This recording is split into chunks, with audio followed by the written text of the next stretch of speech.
కూడా పిసిసి అధ్యక్షుడిగా నేను విజ్ఞప్తి చేస్తా ఉన్నాను.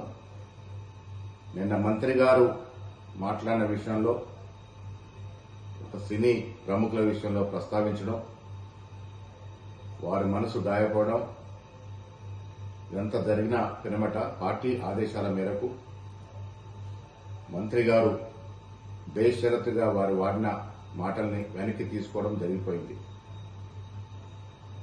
నేను కేటీఆర్ గారు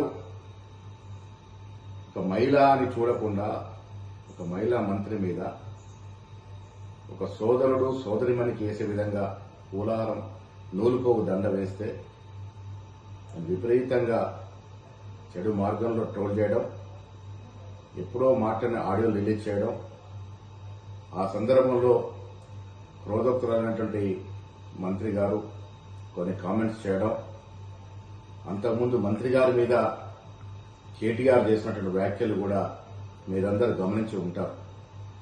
ఏది ఏమైనప్పటికీ ఎవరి మీద ఎవరు వ్యాఖ్యలు చేసినా, ఎవరు నొచ్చుకున్నా ఇది తెలంగాణ సమాజానికి మంచిది కాదనే ఉద్దేశంతో మంత్రి గారు బేషరతుగా ఆ వ్యాఖ్యల్ని ఉపసంహరించుకున్నటువంటి సందర్భం. ఆవిడ ట్వీట్లో పెట్టినారు, మీరు కష్టపడి పైకొచ్చిన తీరు నాకు ఆదర్శప్రాయము, అలాంటి మిమ్మల్ని నేను అభిమానిస్తా ఉన్నాను, నా మాటల్ని బేషరతుగా నేను వెనక్కి తీసుకుంటున్నాననే మాట చెప్పడం జరిగింది. ఇరువైపులో కూడా మహిళలే ఉన్నారు.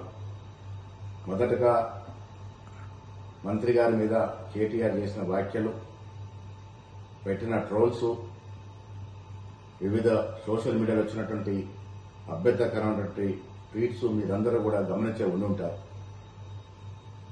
సో ఇవన్నీ జరిగిన పిరమట మంత్రి గారు ఆ వ్యాఖ్యల్ని ఉపసంహరించుకున్నారు. కాబట్టి నేను మీ అందరికీ విజ్ఞప్తి చేస్తా ఉన్నాను, ఈ అంశానికి ఇక్కడ ముగింపు పలుకుదాము.